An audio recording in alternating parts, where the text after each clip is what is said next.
Welcome to Gargi kitchen. வாங்க, நான் இன்றைக்கி பீட்ரூட் வச்சுட்டு ஒரு ஹல்வா தான் செஞ்சுருக்கேன். என் சேனல் முதல் முறையாக பார்க்குறவங்க சப்ஸ்கிரைப் பண்ணிக்கோங்க, பெல் பட்டனும் கிளிக் பண்ணிக்கோங்க. வாங்க அது எப்படி செய்கிறதுன்னு பார்க்கலாம். இப்போது நான் பீட்ரூட் ஹல்வா செய்யறதுக்கு 1/4 கிலோ பீட்ரூட் நான் தோல் எடுத்துட்டு நல்லா பொடியாக நறுக்கி வச்சுருக்கேன். இதை மிக்ஸி ஜாரில் சேர்த்துட்டு நம்ம 1.5 கிளாஸ் தண்ணி விட்டு அரைச்சிக்கலாம்.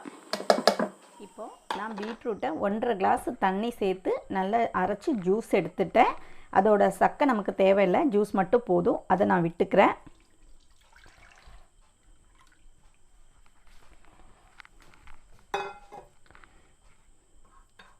அதில் இந்த அளவு ஒரு பிஞ்சு அளவு உப்பு சால்ட்டு சேர்த்துக்கிறேன்.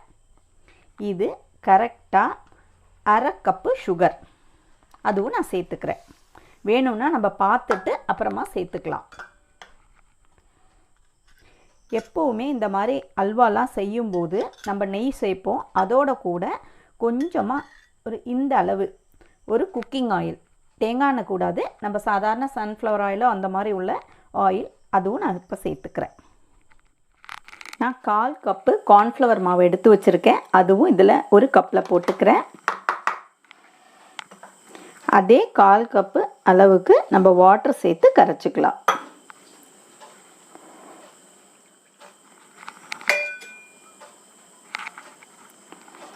நல்லா கட்டி இல்லாமல் கரைச்சிக்கலாம். இப்போ இதை நல்லா கரைச்சாச்சு. நான் இதையும் அதில் சேர்த்துக்கிறேன்.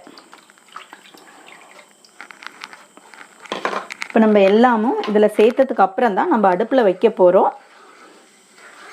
இன்னும் நம்ம நெய் இதில் சேர்க்கலை, இது கிளறும் போது சேர்த்துக்கலாம். வாங்க அடுப்பில் வைக்கலாம். இப்போ நான் இன்னும் அடுப்பை ஆன் பண்ணல. ஜீனி எனக்கு கொஞ்சம் கம்மியாக இருக்குது, அதனால ஒரு 1/4 கப்பு ஜீனி கூட நான் சேர்த்துருக்கேன். இப்போ நம்ம அடுப்பை ஆன் பண்ணிக்கலாம்.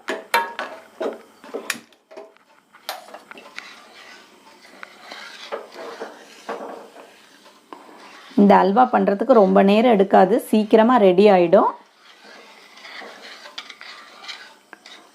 இது ஒன்று கொதி வரட்டும். இப்போ நம்ம அல்வா கொதிக்க ஆரம்பிச்சிருச்சு. இந்த ஸ்டேஜில் நான் இந்த ஸ்பூனால் 2 ஸ்பூன் நெய் விட்டுக்கிறேன்.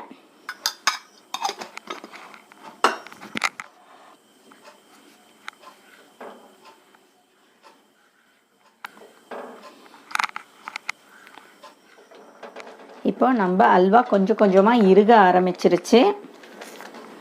இது நல்லா ஒட்டாத பதத்துக்கு இறுகி வரணும். இப்போ நான் இதில் ஒரு 2 ஸ்பூன் கூட நெய் விட்டுக்கிறேன். நெய் வேண்டான்னா நீங்கள் ஒழுவாக்கிக்கலாம், விடணுங்கிற அவசியம் கிடையாது. நம்ம குழந்தைங்களுக்கு கொடுக்கும்போது நெய் சேர்த்து கொடுக்கறது நல்லது தான். இது கொஞ்சம் கூட இருக்கட்டும். இப்போ நம்ம அல்வா இறுக ஆரம்பிச்சிடுச்சு. இந்த ஸ்டேஜில் நான் கொஞ்சமாக முந்திரி பருப்பு சேர்த்துக்கிறேன், அதே மாதிரி பாதாமும் சேர்த்துக்கிறேன். பேலன்ஸ் நம்ம கடைசியாக சேர்த்துக்கலாம். அதுலேயே வெந்துட்டு வரும்போது டேஸ்ட்டு நல்லாயிருக்கும், அதனால தான் இப்போவே சேர்க்கறது. இன்னும் கொஞ்சம் நல்லா இறுக ஆரம்பிச்சிருச்சு, ஆனால் ஒட்டாமல் வரணும். இப்போ இந்த இதில் நான் 1 ஸ்பூன் கூட நெய் விட்டுக்கிறேன்.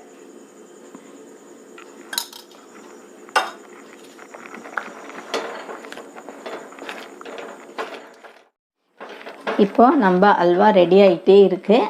இந்த ஸ்டேஜில் நான் பேலன்ஸ் உள்ள பாதாம் கட் பண்ணி வச்சதை சேர்த்துக்கிறேன். அதே மாதிரி முந்திரி பருப்பும் சேர்த்துக்கிறேன். எதுவுமே நெய்யில் வறுக்க தேவையில்லை. இது கொஞ்சமாக வெள்ளை எள்ளு, அதுவும் சேர்த்துக்கிறேன்.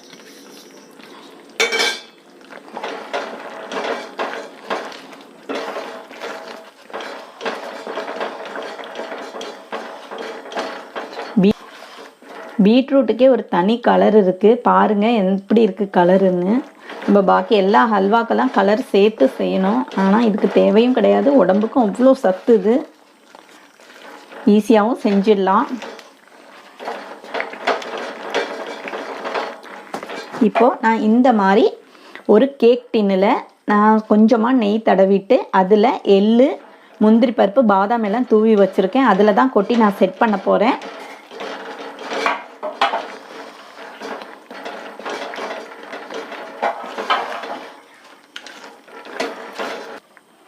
இப்போ நம்ம அல்வா ரெடி ஆயிடுச்சு. இப்போ நான் அந்த கேக் ட்ரெயினில் விட்டுக்கிறேன்.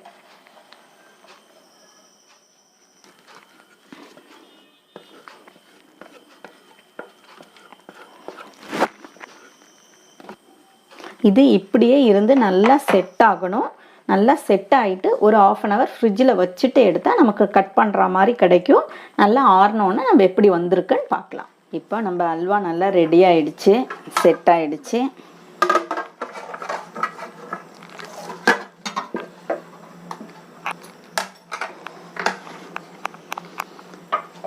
அவ்வளவுதாங்க, நல்லா செட் ஆகிடுச்சு. இது இப்போ நம்ம கட் பண்ணி பார்க்கலாம்.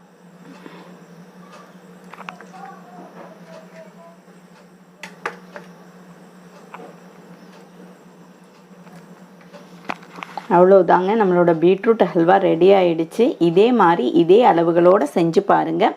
எவ்வளோ சாஃப்டாக இருக்குது பாருங்கள். அடுத்த வீடியோவில் பார்க்கலாம். பாய்.